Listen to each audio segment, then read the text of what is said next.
1, 2, 3, My baby don't mess around because she loves me so, and this I know for sure.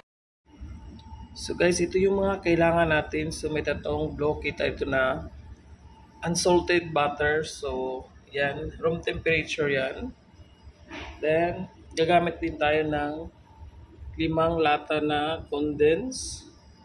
And meron din tayo ditong vanilla extract. Then 2 cups of flour, all-purpose flour. 3 cups of desiccated coconut. 1 cup of white sugar. And meron din tayo dito 2 tablespoons of baking powder. And 1 teaspoon of salt. So simulan na natin ang ating paggawa ng coconut macarons. So guys, simulan na natin. So ito yung gagawin natin. Dito yung butter natin. So yan, at room temperature na yan. So kung may hand mixer kayo, so okay rin na magamit ng hand mixer. So ihalo natin yung ating 1 cup of white sugar. Yan, halo lang natin.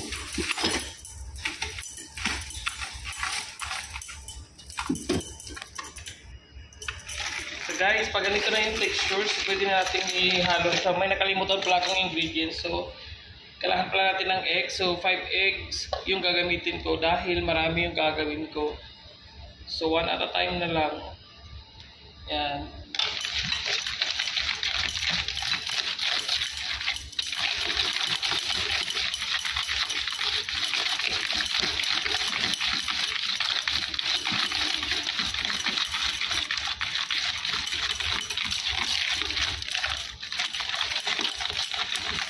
Haluin mo siya hanggang mahalo yung mga texture.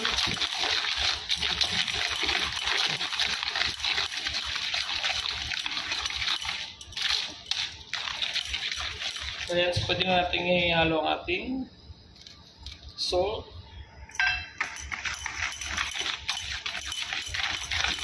Yan ang ating baking powder.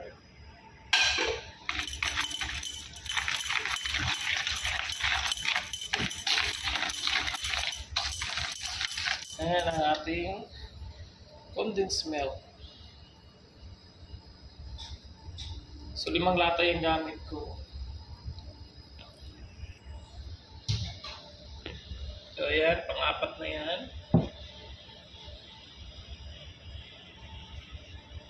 And pang-5.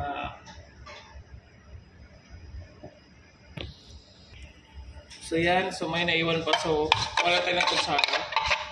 Ayan.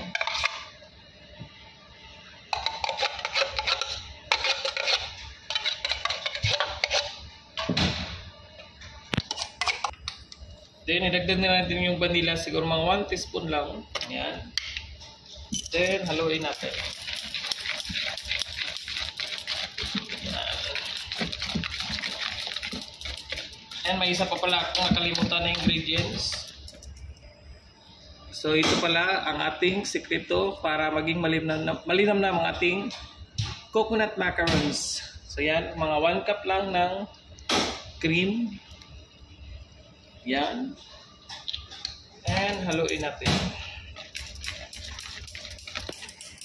Then idagdag na natin ating 2 cups na all-purpose flour. Yan. So yan, pag mahalo na nating flour, so, idagdag na natin ang ating 3 cups of desiccated coconut. So, ito yung pinaka-importante na ingredients. Ayan. Dandahan lang hanggang mahalo siya. So, pag ganito na yung texture, guys, so ready na to siya.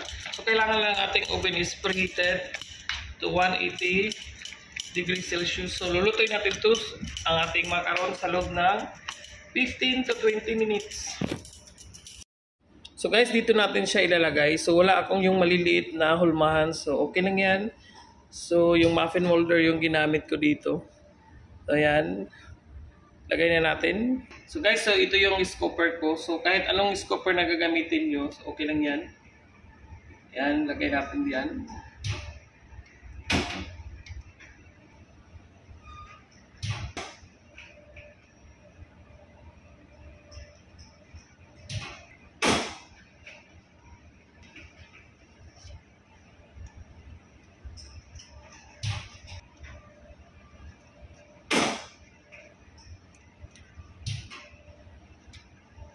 Yan.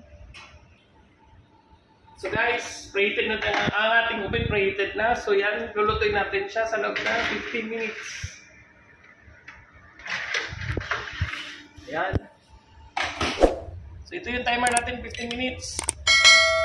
Okay. So guys, nagkamali pa ako kanina. Sabi ko 15 minutes po yung pagluluto natin. Pero nagiging 30 minutes dahil sa sobrang laki ng ating coconut macarons. So, ayan. So, after 30 minutes, so ayan, luto na. So, kukunin na natin yan. Dahil sobrang laki kasi siya, doble yung size niya. Kasi malalaki yung molde na ginamit ko.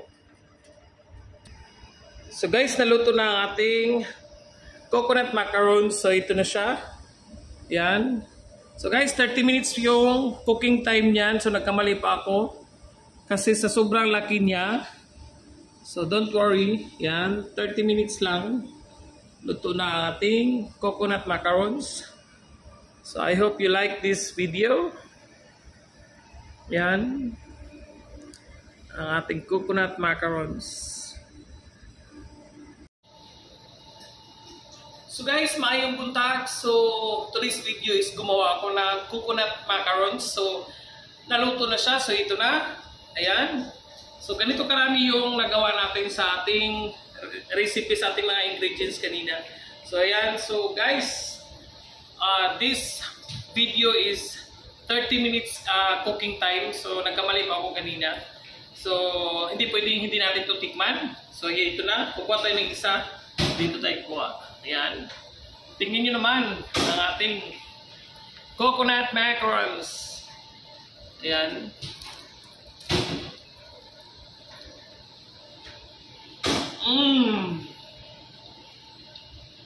Grabe guys.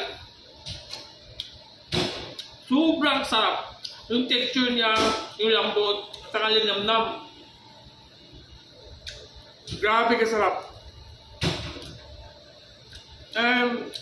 I hope na magustuhan itong video na to. So please subscribe to my YouTube channel kung sila new beginners. Sa mga hindi pa na-subscribe, and hit the notification bell para updated kayo lagi sa aking mga bagong mga videos. So thank you!